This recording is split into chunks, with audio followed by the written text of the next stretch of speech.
I can feel it. The breeze brings goosebumps to my skin. Tonight the whiskey feels stronger. Gasoline on hidden desires. So I'll throw another. Good morning. Like the title says, disaster struck.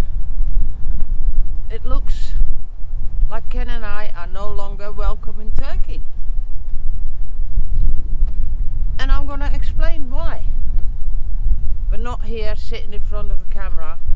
I'll get too emotional. So let's go for a walk and I'll explain it bit by bit. Come, Timo.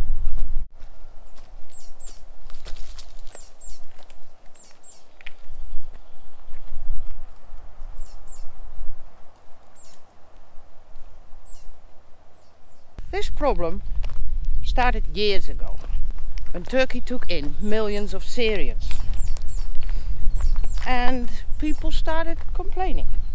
Things changed. But it was what it was. These people needed help, so they were welcome. At this point, it's the Russians. They come in like a tsunami. If you're at the airport here, it's all Russians coming in all the time. So, I don't know if our government and the Russian government struck a deal, but it's obvious that they're not welcome anymore. It's too much. So, they change the rules. And they do that constantly.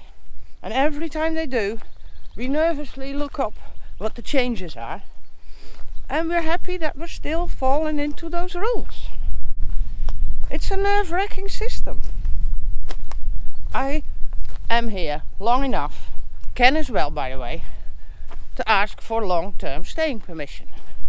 I did last year, because the year before I asked them what the requirements were. I met the requirements, so I went for it. Flew all the way to Holland to get the necessary paperwork, came back, was denied. Rules were changed. Heartbreaking. So okay, I have to go every 2 years. And that's not a real big issue. But now it is. Before everything changed, if you had a place to live, as in your own house or a rental house with a contract backed up by a notary, and you had a bit of money on the bank that you could show them you could look after yourself, all was well. You could stay. You could even stay for the length of the validity of your passport. Easy. Slowly that changed in more regulations. You needed a monthly income.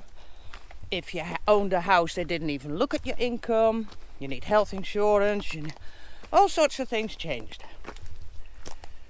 But this year, it's been tightened 3 times already.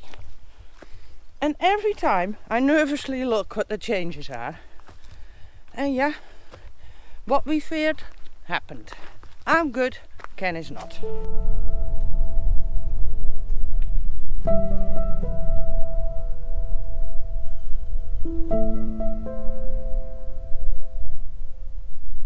They started raising the income that you need to have to be able to stay even more. Up to 800 euros per person per month. You have to have that come in on a Turkish bank account on a monthly basis. If you twirl it around, so you only need it once, they'll see it and won't accept it. Then you need to have your own house. You can no longer get your staying permission on a rental contract. That, for us, was of course not a problem. The house and the land is in my name. We did that because Ken is very ill, and if something happens to him, it's a bloody nightmare to get everything organized so I can inherit his half of the land. It's as simple as that.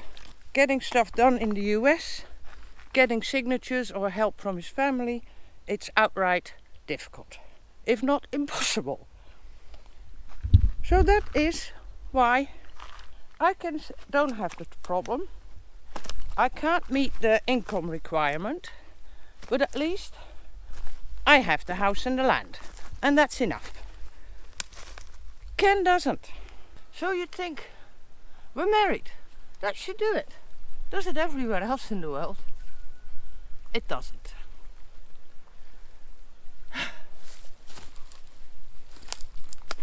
It has been nerve-wracking. I'm losing sleep over this, believe me.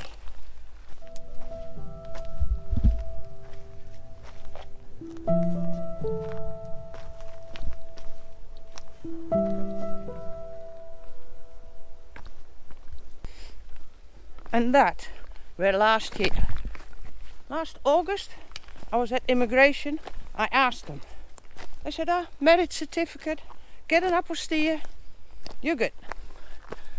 Not any longer. So I totally panicked. Haven't slept for a few nights. Frankly, didn't know what to do.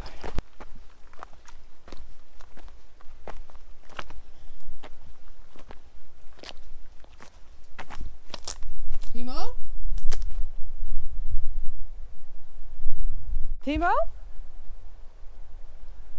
Timo! Lost Timo. Shit. He probably found some old barbecue pit with some chicken bones, and he will itch for 4 days again. Anyways, as most of you might know or not know, Ken suffers heart failure, and he does not travel. There's Timo. See him? You just don't see him here. His fur is perfect. But Ken has heart failure, and he's had it for a long time. Which means there's all sorts of stuff happening medical wise that is the result of it. Without getting into too much detail, he is not able to travel so well. Plus, that's why he's never with me with the van. He's safe at home, but he cannot do much anymore. He cannot walk long distances. He is getting a lot of gout because of medication. Not even because of drink. At least then you can have the fun of it first. And that makes that he can hardly walk at times. So yeah, what to do?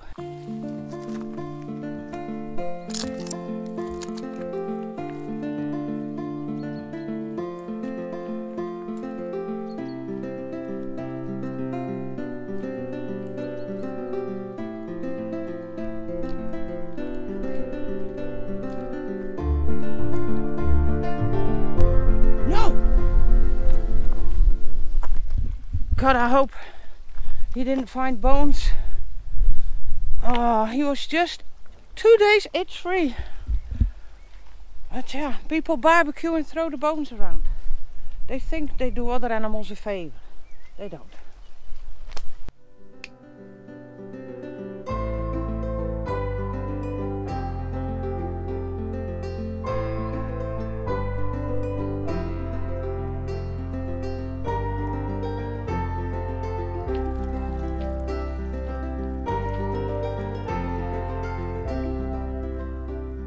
So after reading the latest, I was reduced to tears.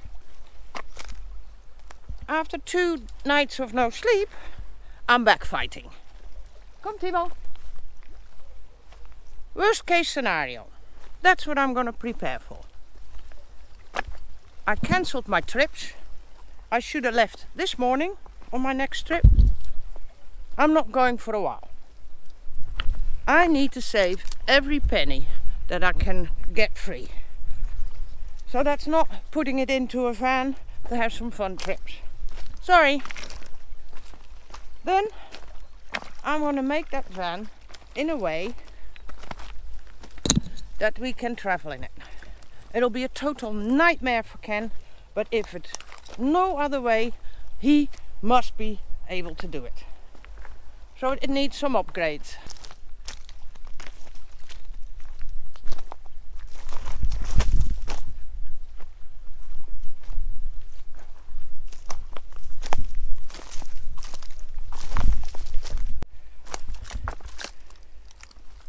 And of course, all this happens over a weekend when you can't get no information. So today, Monday, I'm gonna get on the phone, on the internet more, getting answers. Because we need to know what we can do. There's one way out, but I don't know if we can organize that.